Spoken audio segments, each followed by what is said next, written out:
اعوذ باللہ من الشیطان الرجیم بسم اللہ الرحمن الرحیم ان اللہ وملائکتہ یصلون علی النبی یا ایھا الذین آمنوا صلوا علیہ وسلموا تسلیما اللہم صل علی سیدنا حبیبنا شفیعنا مولانا محمد وعلی آلہ واصحابہ وازواجہ وذریاتہ واہل بیتہ اجمعین اما بعد فقد قال اللہ تبارک و تعالی فی القرآن المجید والفرقان الحمید اعوذ باللہ من الشیطان الرجیم بسم اللہ الرحمن الرحیم قل بفضل اللہ وبرحمتہ فبذلک فلیفرحوا هو خیر مما یجمعون وقال اللہ تبارک و تعالی قل ان کنتم تحبون اللہ فاتبعونی یحببکم اللہ ویغفر لکم ذنوبکم واللہ غفور رحیم صدق اللہ العظیم وصدق رسول النبی الکریم بلغ العلا بکمالہ کشف الدجى بجمالہ حسنت جمیع خصالہ صلوا علیہ وآلہ لائق حمد ثنا جب اس نور کا ہر کام ہوا۔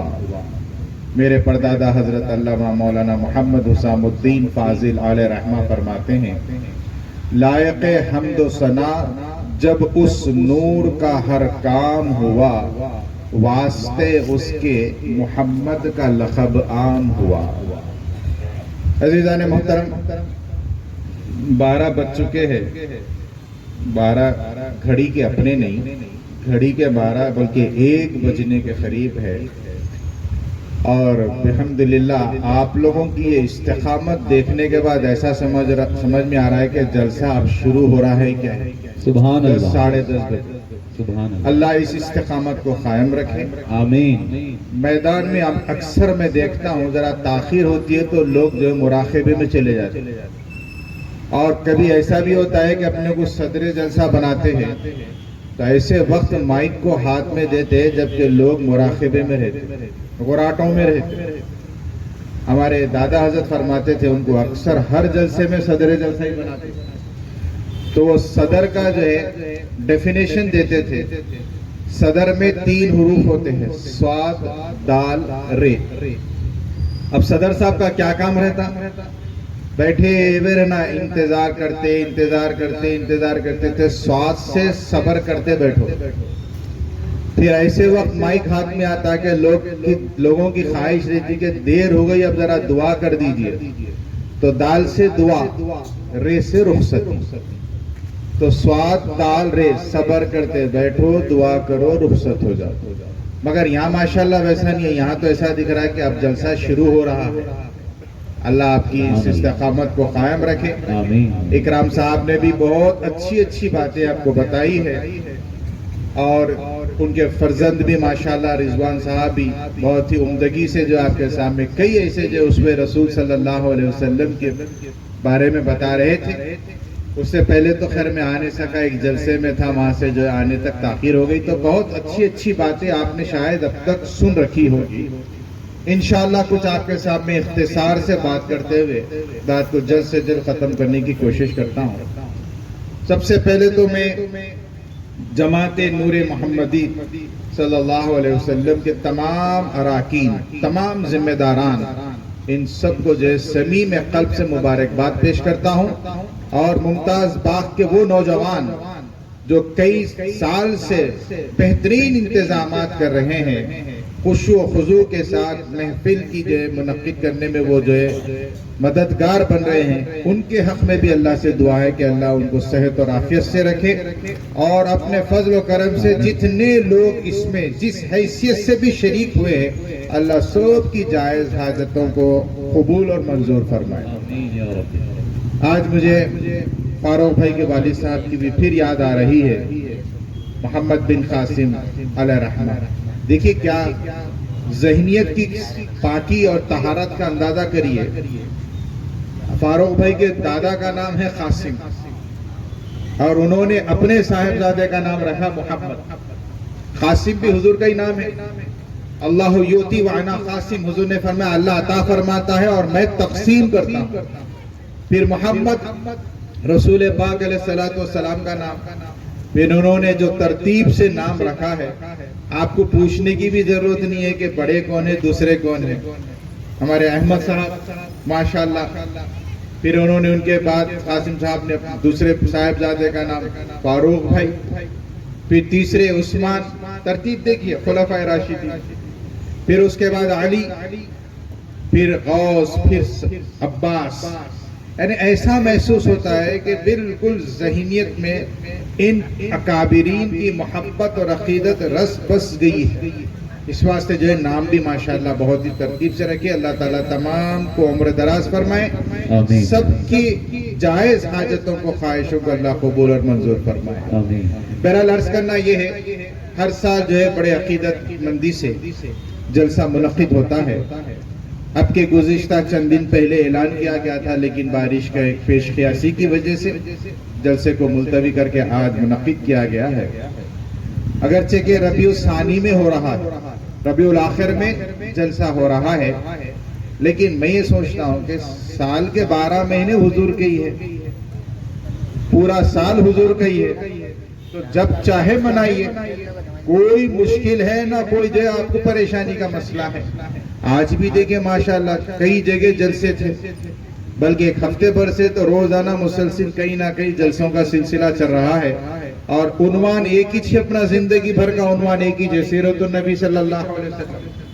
تو عرض کرنا یہ ہے کہ بعض لوگوں کا یہ خیال ہے کہ ربیع الاول میں 12 تاریخ کو حضور نبی کریم صلی اللہ علیہ وسلم کی میلاد نہیں ہوئی ہے. یہ ہمارے کلمہ کو مسلمان بھائیوں کا یہ عقیدہ بھی ہے، اقرار بھی ہے، اصرار بھی ہے. اچھا تعجب کی بات یہ ہے کہ وہ لوگ جو احمد رضا خان صاحب بریلوی علیہ رحمہ کو نہیں مانتے، میلاد کا مہینہ آتے ان کے دلیلیں پیش کرنا شروع کر دی. دیکھو فتاوی رضیہ میں انہوں نے لکھا کہ 8 ربیع الاول ہے اور تم لوگ 12 کو منا رہے. میں نے کہا جناب آپ تو ان کو مانتے ہی نہیں، تو پھر آپ 8 کو کیوں تصدیق کر رہے ہیں؟ ان کی بات کو آپ جو صحیح کیوں سمجھ رہے جبکہ آپ تو مانتے ہی نہیں تھے ان کو. چلیے ٹھیک ہے، آپ اس چیز کو دلیل کے طور پر پیش کر رہے ہیں کہ 8 ربیع الاول حضور کی ولادت کا دن ہے.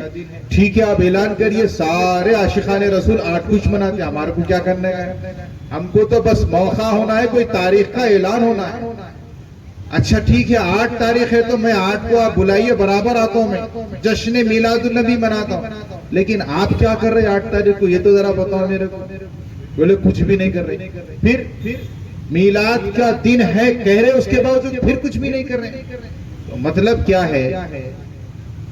میرے پردادا کا ایک شعر مجھے یاد آ رہا ہے، اثر مجھ پر نہ ہو یا رب کبھی اہل ضلالت کا. اہل ضلالت وہ تو کہیں غلط سمجھیں گے، ضلالت کہتے گمراہی کو. اثر مجھ پر نہ ہو یا رب کبھی اہل ضلالت کا، کہ سنت کو مٹاتے ہیں سہارا لے کے بدعت کا.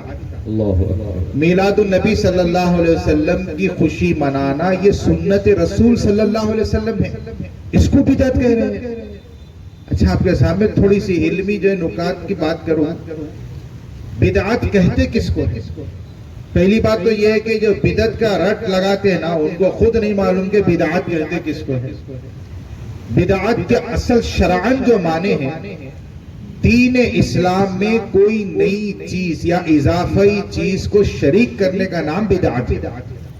آپ یہ جو ہے سٹینڈرڈ ڈیفینیشن بتا رہا ہوں، اس کے بہت سارے جو معنی ہیں، لیکن دین اسلام میں کسی نئی چیز کو شریک کرنا یا کم یا زیادہ کرنا، اس کو کہتے ہیں بدعت. اب آپ بولیے پھر دین کس کو کہتے ہیں؟ ہم کو پہلے معلوم ہونا چاہیے کہ دین کس کو کہتے ہیں. دین 5 اراکین کو کہتے ہیں، کلمہ، نماز، روزہ، زکوٰۃ، حج. یہ جو اسلام کے 5 رکن ہیں، اس کے اندر اضافہ یا کمی کر لینا، اس کا نام ہے بدعت. اب آپ دیکھیے کلمہ طیبہ ہے، لا الہ الا اللہ محمد رسول اللہ، بیچ میں واو بھی نہیں ہے. دیکھیے لا الہ الا اللہ محمد رسول اللہ، اب اس کے آگے کوئی کچھ بھی جوڑ لے رہا، وہ ہے بدعت. یا کوئی یہ کہہ رہا لا الہ الا اللہ و محمد رسول اللہ، یہ ہے بدعت کہ اس نے کلمے میں کمیاں زیادتیاں کب کر دی، اس کو کہتے ہیں بدعت۔ 5 وقت کی نماز اللہ نے فرض کی ہے، کوئی 4 کر دے یا 6 کر دے، وہ ہے بدعت کہ اس نے دین میں اضافہ کیا یا دین میں کمی۔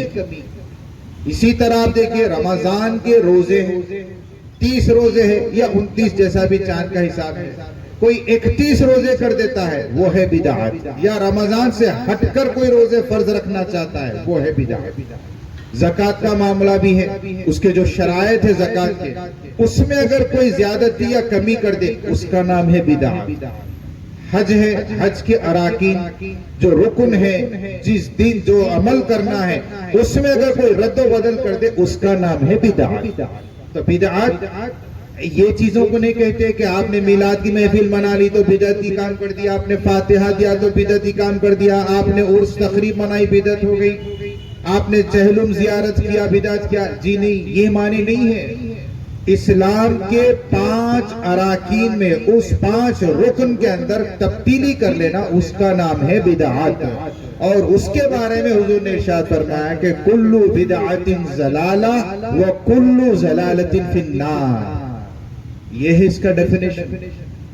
آپ کو ہم کو جو بہکایا جاتا ہے، گمراہ کیا جاتا ہے۔ میں آپ کے سامنے چند حقائق رکھتے ہوئے بات کو آگے بڑھاتا ہوں۔ پہلی بات تو دیکھیے، ابھی مجھے یاد آیا، آج ایک صاحب سے تذکرہ بھی ہو رہا تھا زیارت کے متعلق، زیارت ہے یا چہلم ہے، اس کا مقصد بیان کروں میں آپ کے سامنے کیا چیز ہے۔ ہم نے اعتراض کرنے والوں کو موقع دیا ہے اصل، جس کی بنا پر وہ ہم پر اعتراض کرتے ہیں کہ یہ زیارت کہاں لکھا ہوا ہے، یہ چہلم کہاں ہے، یہ برسی کہاں ہے۔ دیکھیے جب کوئی شخص کا انتقال ہوتا ہے تو جب نماز جنازہ اس کی پڑھائی جاتی ہے تو نماز پڑھانے سے پہلے جو بھی امام نماز پڑھا رہا ہے وہ پلٹ کر یہ پوچھتا ہے کیا اجازت ہے۔ آپ نے سنا ہوگا نا، کیا اجازت ہے؟ تو لوگ کیا کہتے ہیں، جی بسم اللہ۔ ہر آدمی کا کام نہیں جی بسم اللہ کہنے کا۔ یہ پوچھنے کا مقصد کیا ہے معلوم ہے آپ کو؟ اگر یہ مرحوم کسی کا قرض باقی رکھ کر جا رہا ہے تو تم اشارہ کرو نماز جب تک نہیں پڑھائیں گے جب تک کہ قرض ادا نہ۔ پلٹ کر اسی وجہ سے پوچھا جاتا ہے کہ تم میں سے کوئی ایسا ہے جو اس کا قرض دینا تھا اور یہ چلا جا رہا ہے دنیا سے۔ اگر کسی کا قرض باقی رکھ کے جا رہا ہے تو اس کو اشارہ کرنا چاہیے کہ رک جائیے، اشارہ کرنا۔ تو اب جو اس کے وارثین ہیں، اولاد ہے یا جو کوئی بھی ہے، وہ اس شخص تک پہنچے اور کہے کہ بھائی کیا بات ہے، آپ نے کیوں روکا؟ اب وہ بیان کرے گا کہ ہاں فلاں صاحب آپ کے والد ہے یا کون ہے، یہ انہوں نے مجھ سے قرض لیا تھا، وہ ادا کیے بغیر جا رہے، اس واسطے آپ میں سے کوئی اس کے ضامن بن جائے گی۔